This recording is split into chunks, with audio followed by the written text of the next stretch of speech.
In fact, the Bible tells us that we were created in God's image. We didn't come from an ape or from a monkey or from some homo sapien or some... Oh, what? We didn't come from a homo sapien.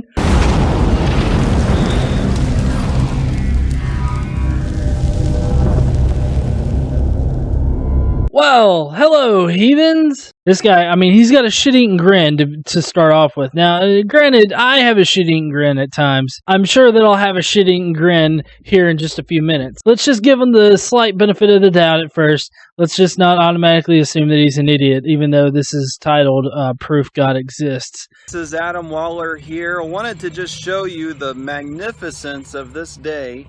It is a beautiful fall day. Perfect. It does look pretty awesome. Slightly windy.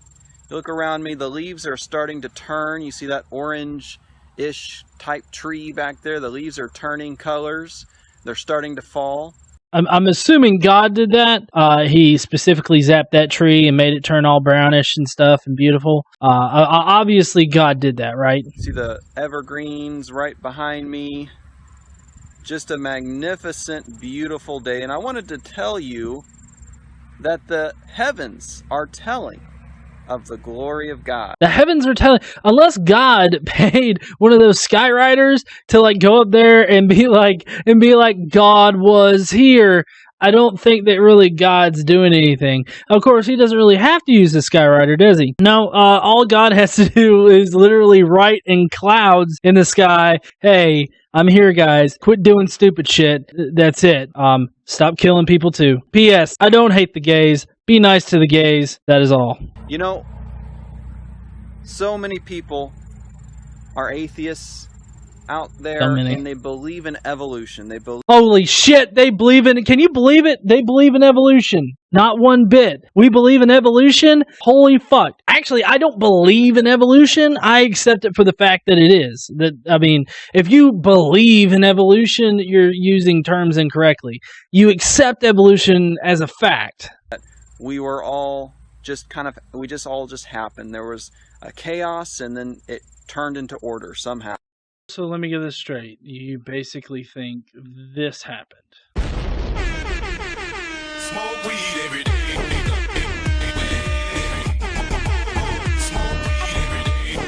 Alright, so there, Mr. Woodchuck. Apparently you think that everything just kind of blew out of proportion and shit. That's actually not what happened. The Big Bang was just the rapid expansion of the universe just afterwards. It's not like, boom, like there was this big explosion and then all of a sudden dolphins and cars and plants and the earth and shit are just flying everywhere.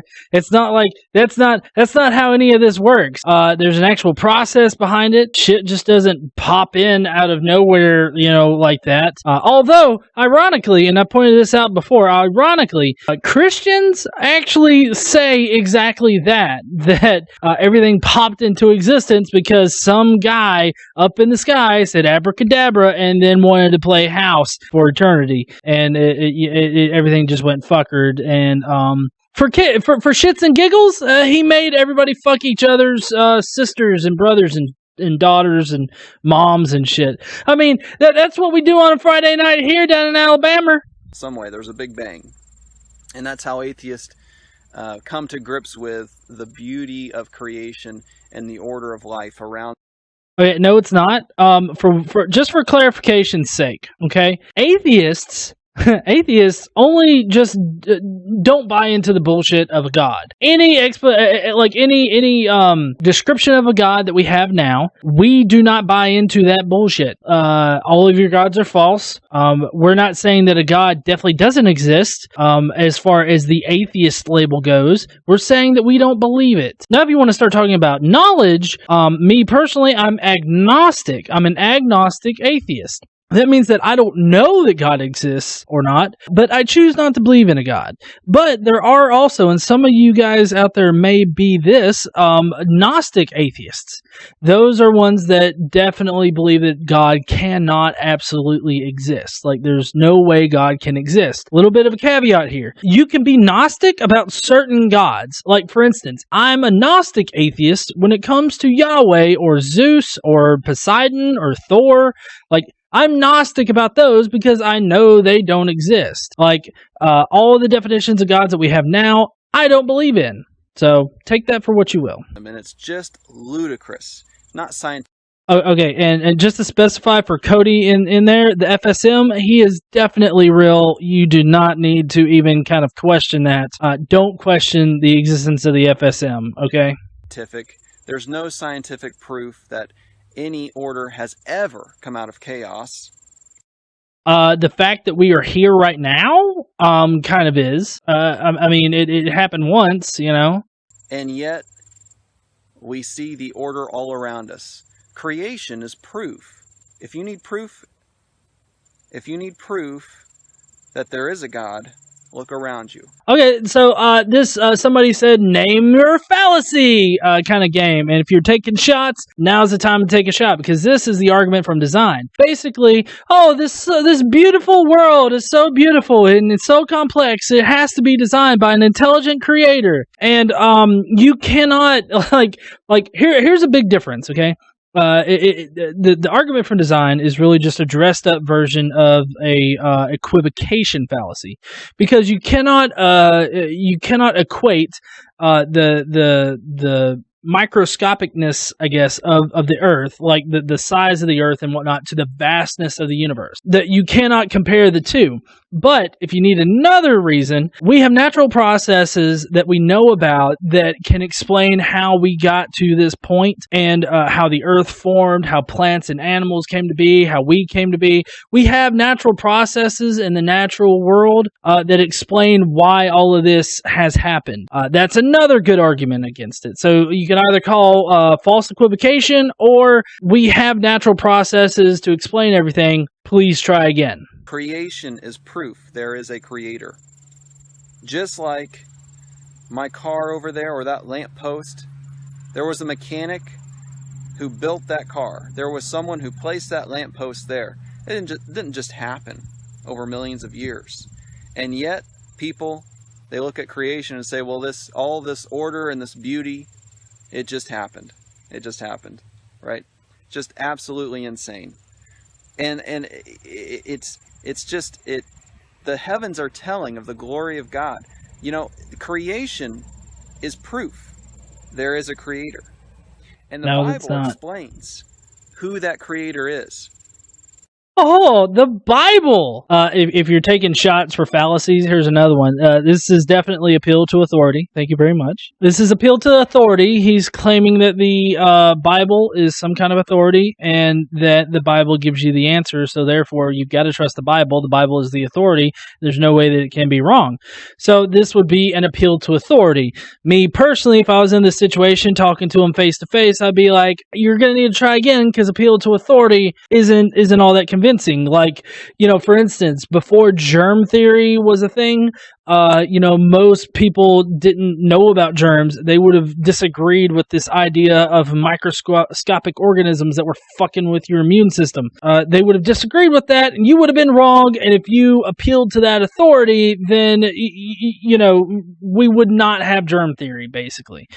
But luckily enough, people didn't fall for that fallacy. You shouldn't fall for it here. Just because it's in the Bible doesn't mean that it's any kind of good or true or anything like that. In fact, the Bible tells us that we were created in God's image. We didn't come from an ape or from a monkey or from some homo sapien or some... Oh, what? We didn't come from a homo sapien. I feel like the next words out of his mouth are going to be, we came from heterosapiens. You don't come from homo sapiens. See, when a penis and a penis, that don't make kids. The women's, they don't make kids neither. No. Like, I feel like that's where this conversation's going. Homo sapiens is the specific species that we are. There are other of the Homo genus, and that's not to say that we're all gay or anything there, Christian. It's a genus. It's part of the animal kingdom. I don't see how we don't come from Homo sapiens as far as immediately. We don't evolve from apes. We evolve from a common ancestor with the rest of the ape family. We are still apes. We are part of the great ape family. So you can come to terms with that with however you want to. Missing link. The Bible tells us we were created with design and with purpose in God's image. Appeal to authority again. With you today, and thank you for sharing yourself. Encourages you. Most people. It doesn't. Anyone that goes through public school, they hear the teaching on evolution. Every public school in the nation. You know why? Because it's fucking science! Teaches evolution. And it is absolutely false. The Bible no, it's not. Explains how. The Bible explains. Evolution is false because the Bible explains. God, this guy is the poster child for an appeal to authority. How creation came about. It was from God, and we are from God. The heavens are telling of the glory of God. The heavens don't say shit about the glory of God. It really doesn't. Like, we have explanations for why the sky is blue and how big the universe is. Like, when you say the heavens, what are you talking about? Are you talking about just the sky? The sky is a result of physics and natural laws and shit. It's not God. So this next one is entitled, Can We Prove Evolution to Be True? I picked two tonight because the first one was so short, and I didn't want to leave it as short as it was. So let's go ahead. It's really quick. It's only about 2.5 minutes long. A fair result can be obtained only by fully stating and balancing the facts and arguments on both sides of each question. Now, this is true. Fairly balancing the facts and arguments of both sides and then determining which side has the better case is the best way to go through life. You're going to end up making good decisions as far as, what to believe and what not. But you see, the problem is that a lot of people, they skew the facts of one side against the other in sort of a straw man fashion so that it's easy to knock it down and go with the side that you want to go with. So let's see where this guy goes with. All right, you're lingering a bit. Can we prove that evolution is true? Yes, we can, and yes, we already have. Thank you for playing. Good night, everybody! Well, an evolutionist will say, nature turned men. This is like a literal straw man. You got a fedora neckbeard looking motherfucker over here, and it's like the atheist would say, okay, how about a fucking scientist? The scientist would say this shit. Why does it have to be an atheist? There are plenty of Christians that believe in evolution, okay? Beasts, not some outer intelligence. And then he will turn around and say, we have proven evolution to be a fact, beyond a shadow of a doubt. But hold on a second. You just said that evolution was caused by nature. Now you're saying that you, being an outer intelligence, have proven it to be true. That would mean that you have reproduced it, which is the way of science. You have an idea, and it only becomes a scientific fact once it has been successfully reproduced. Okay. But there are two problems with the claim that macroevolution has been reproduced.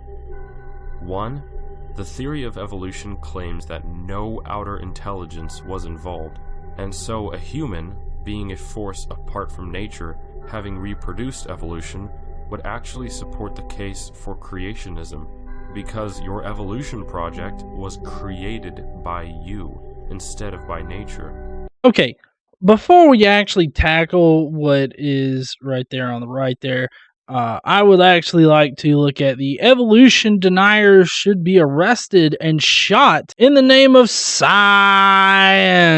Atheism for the win! Neckbeards United. First of all, evolution deniers, we don't think that they should be shot and arrested in the name of science. That's a total straw man argument. I don't see how anybody can be taken seriously, but yet produce such blatant straw man in their video where they supposedly refute the idea that we've proven evolution. I really don't see how you can do that, but yet this asshole in this video does exactly that. So to recap here, nobody thinks that anybody that denies evolution should be arrested, let alone shot, and we are not going to be screaming science as we do it. Okay, no, alright, no, this first point is bullshit, okay, because the experiments that we can show evolution working, basically what you do is you set up the environment and then you watch the organisms evolve over time. You don't force the organisms to evolve, like, you know, it's not some kind of like genetically modified organisms taking place here. There's this very big video, it's actually on the page somewhere, of bacteria. They have these cultures, right, where you have environments in a staggered state, and you have the bacteria move in from the outside going in.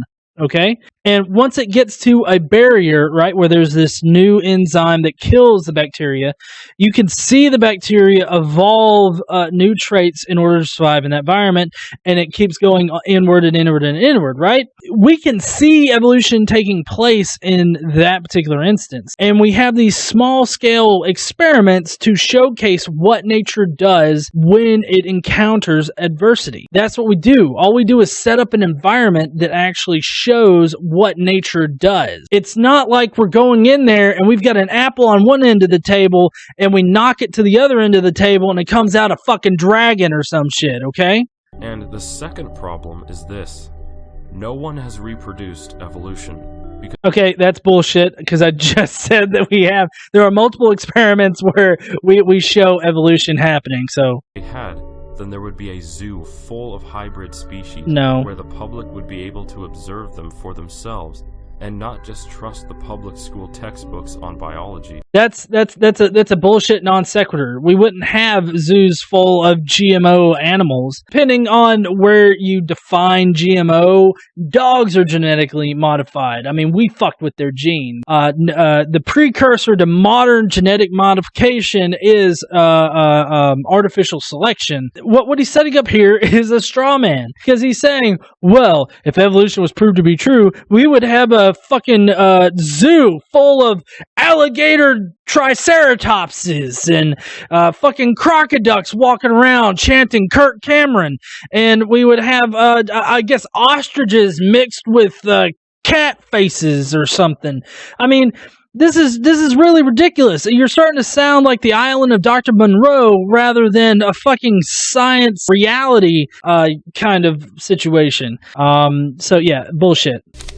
The airplane, which was invented by Christian brothers, is a scientific success. Okay, this really pisses me off. I'm going to go on a little mini rant here, and I'm actually going to change this, okay? So I can do my, fucking mini rant right now. Listen, all of you Christians out there, all you people that are like, oh, all of these scientists were Christian. Blurg! That is the dumbest fucking argument that you can make. It does not matter if people were Christian in the past when they were doing science or not. If you're doing legit science, then God doesn't fucking matter in the laboratory. It doesn't matter that Wilbur and Orville Wright were fucking Christians. It doesn't. You know why it doesn't fucking matter? Because it's not like God struck them on the head one day with his mighty stick of fucking knowledge and, like, put the knowledge of flight in their fucking heads, okay? It was aliens? No, aliens do anal probes. They don't have sticks of knowledge. They have anal probes of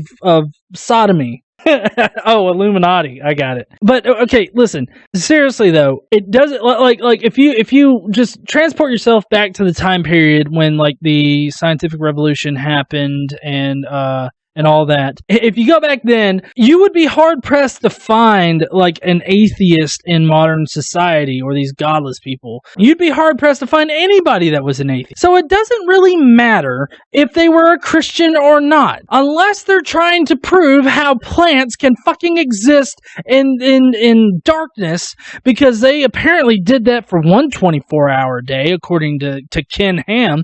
Or if you're wanting to try to prove why exactly likely Tyrannosaurus Rexes needed fucking sharp teeth to eat an orange? It doesn't fucking matter if they believed in God or not. Okay, rant over, and we're gonna go back to making fun of the idiot. Because we can see it, use it, and study it up close.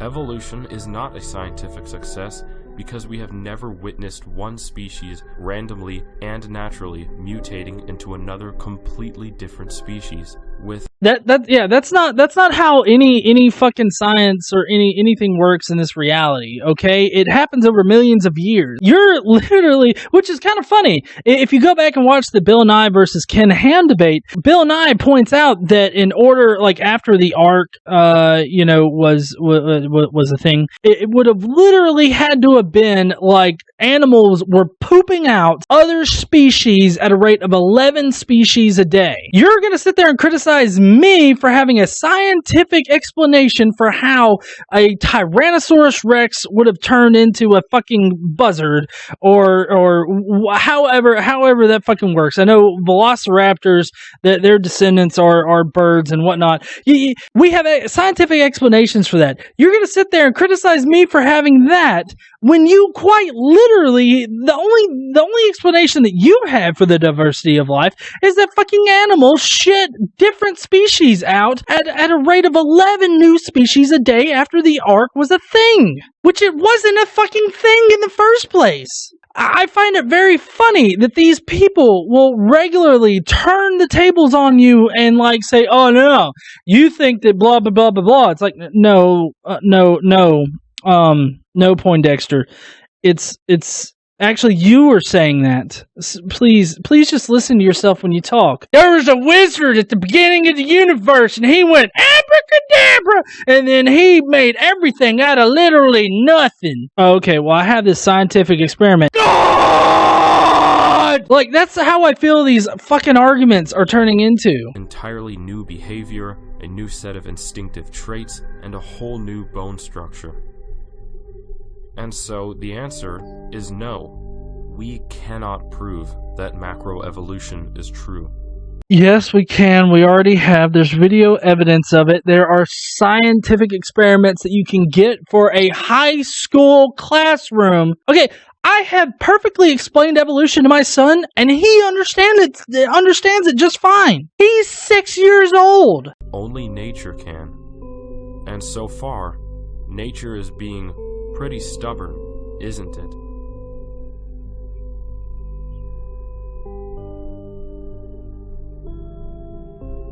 Every living organism is capable of evolving, and until we witness for ourselves the gradual evolution of apes becoming man, a theory remains a... Oh, fuck me.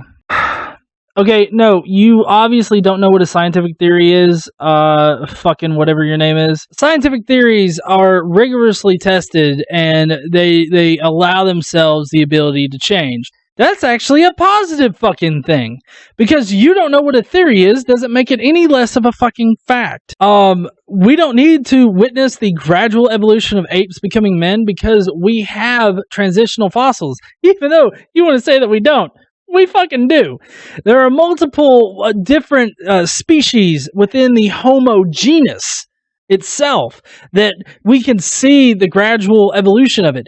And that's why, we, Homo sapiens, were around at the same time as Neanderthals, and why we have found Neanderthals and Homo sapiens to be inter-fucking mingling. See, that's if you know about the concept of a ring species, you'll know that, once an organism has evolved into a different organism, the two that are closest together, they can actually still mate. But at some point along the line, you can't fucking mate. That's why the first fucking thing in the Homo genus is cannot mate with the last one, but the last few, they could mate with each other. I mean, it's perfectly explainable, but people like this don't want to actually know anything. They just want to shit on what they don't like. But yeah, that's it for tonight. It is a little bit past 9. I'll see you guys later. Y'all have a nice night.